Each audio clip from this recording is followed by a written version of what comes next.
लता मंगेशकर, जिनकी आवाज़ आज मिठास की पर्याय है, जिन्हें कॉपी कर न जाने कितने सिंगर्स ने अपना करियर बनाया। कभी उन्हीं लता जी की आवाज़ को बहुत पतली आवाज़ बताकर निर्देशक रिजेक्ट कर दिया करते थे। लता जी सुरों की साम्राज्ञी थी, लेकिन उनका जीवन संघर्षों से भी भरा था। आज लता जी हमारे बीच नहीं हैं, लेकिन उनका संघर्ष हर प्रोफेशनल को प्रेरणा देता रहेगा और बताएगा कि सफलता का सोना संघर्षों की भट्टी में तपकर ही मिलता है। लता दीदी जब सिर्फ 9 साल की थी तो उनके पिताजी की मृत्यु हो गई। 4 भाई बहनों का पूरा दायित्व तब नन्ही लता के नाजुक कंधों पर आ गया। खालिद मोहम्मद को दिए एक इंटरव्यू में लता ने खुद बताया था कि आजीविका का कोई और साधन न था तो वो फिल्मों में गाने लगी। पारिवारिक मित्र, फिल्म निर्माता और बेबी नंदा के पिता मास्टर विनायक ने उन्हें पहला काम दिलाया। 3 महीने लगे और 300 रुपये मिले। 2-3 गाने थे। लता को फिल्मों में एक्टिंग भी करनी पड़ी, जबकि उन्हें यह पसंद नहीं था। विनायक ने उन्हें कुछ फिल्मों में नायिका की बहन जैसे किरदार भी दिलाए। 1942 में आई मंगला गौर, 1946 की सुभद्रा और 1948 की मंदिर कुछ ऐसी फिल्में हैं जिनमें उन्होंने अभिनय किया था। लता दीदी ने कभी शादी नहीं की। माना जाता है कि उन्होंने परिवार की जिम्मेदारियों को निभाने के लिए विवाह करना उचित नहीं समझा। अब आते हैं उस किस्से पर जब लता को रिजेक्शन भी झेलना पड़ा था। इंटरव्यू में लता जी ने खुद बताया था कि एक जूनियर आर्टिस्ट सप्लायर ने उन्हें फिल्म निर्माताओं से मिलवाया। हालांकि फिल्म मेकर शशधर मुखर्जी ने उनकी आवाज़ को बहुत पतली कहकर खारिज कर दिया था। फिर नौशाद साहब ने अंदाज में मौका दिया।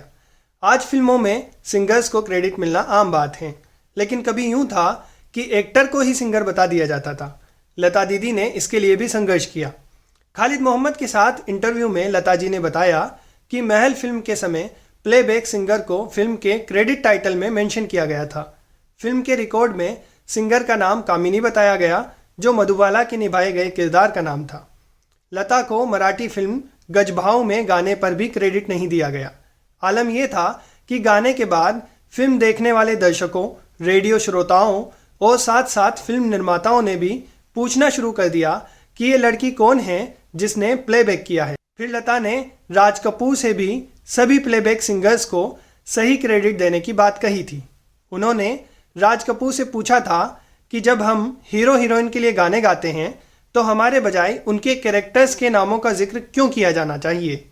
तब पहली बार बरसात के क्रेडिट टाइटल और रिकॉर्ड में लता मंगेशकर और मुकेश माथुर के नाम प्रमुखता से छपे थे। मोहम्मद रफ़ी और लता के बीच रहे विवाद का बड़ा जिक्र होता है। दरअसल दोनों ने साथ गाना बंद कर दिया था, लेकिन उस विवाद के पीछे भी लता जी का संघर्ष ही था। तब सिंगर को फीस मिलती थी, आगे होने वाली कमाई में रॉयल्टी नहीं। तो लता जी ने इस पर भी सवाल उठाए। मुकेश, तलत महमूद और मुबारक बेगम लता के साथ थे।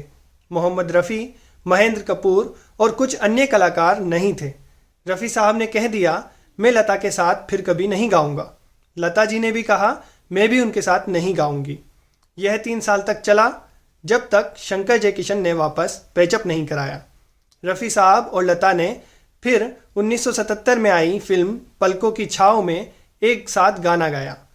आज शायद हर सिंगर लता दीदी को उस संघर्ष के लिए दुआ दे रहा होगा।